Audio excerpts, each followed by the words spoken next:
ملک احمد خان اور عطا تارڑ اس وقت میڈیا سے گفتگو کر رہے ہیں. سے ہی کچھ فرائض بھی مجھ پر عائد کرتا ہے کہ بجٹ کا دینے کا اگر میرے پہ اختیار ہے تو میرے اوپر کچھ فرائض بھی ہیں جن کو میں نے ادا کرنا. اگر مجھے اختیار استعمال کرنے کا حق ہے تو ان فرائض کی ادائیگی بھی اس کے بالکل ساتھ ساتھ ہے. یہ ایگزیکٹلی پوزیشن اسپیکر صاحب کے آفس کی بھی ہے.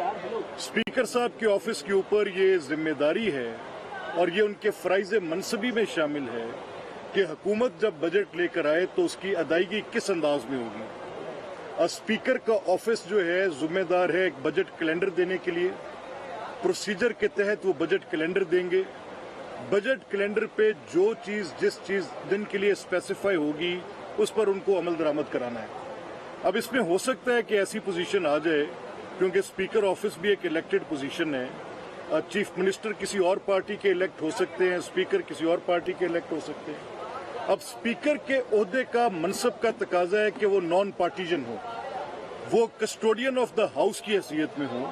ان کے لیے حکومت اور اپوزیشن کو وہ ایک ہی آنکھ سے دیکھیں.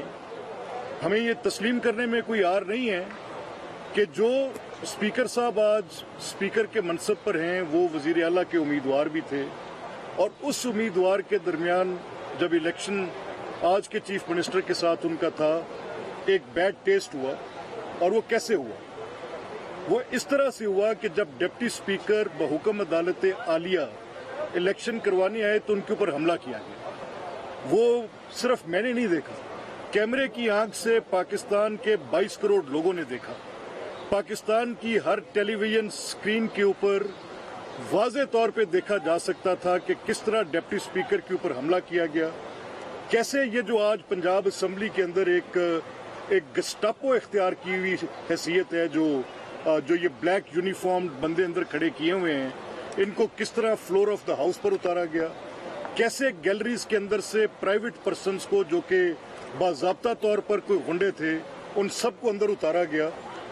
اگر اس وقت یہ صورتحال پیدا ہو گئی تھی اور لا اینڈ آرڈر مینٹین کرنے کے لیے لا اینڈ آرڈر کی سچویشن جس میں ڈپٹی اسپیکر پر قاتلانہ حملہ تھا, پرائیویٹ لوگوں کے ساتھ اسمبلی کے ممبران پر حملہ تھا, اگر اس وقت انتظامیہ نے اپنا کوئی ایکٹ کیا تو وہ بالکل لافل تھا, لیگل تھا. نارمل سرکمسٹانسز میں اسٹرینجر ٹو دا ہاؤس نہیں ہو سکتا.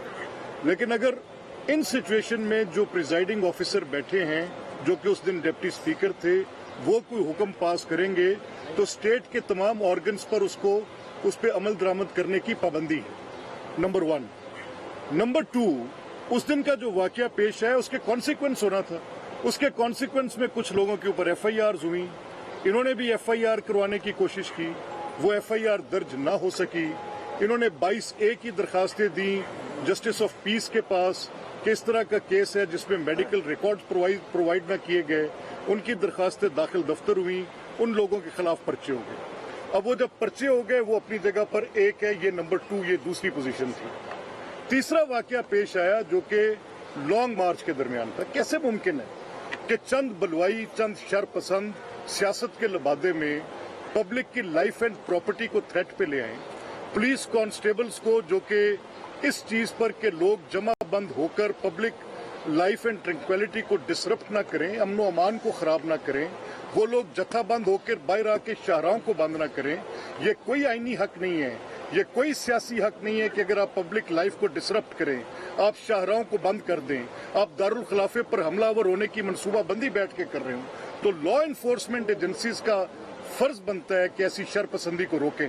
اور جب وہ قانون کی رٹ کو انفورس کرنے کے لیے کسی کے پاس, کسی کے دروازے پر جائیں اور ان کو کہیں کہ آپ یہ انلیگل ایکٹ کر رہے ہیں, اوپر سے انڈسکریمنیٹ اسٹریٹ فائرنگ کر کے پولیس کو قتل کر دیا جائے, یہ کیسا مزاج ہے؟ نمبر 3, یہ 3 باتیں میں نے آپ سے کی, ان کے کانسیکوینس ہوئے, کانسیکوینسز میں پرچے درج ہو گئے. اب کل جب یہ اجلاس تھا تو ہمارے سامنے یہ شرائط رکھی گئی. میں آپ کے ساتھ بڑا کینڈیڈ ہوں گا.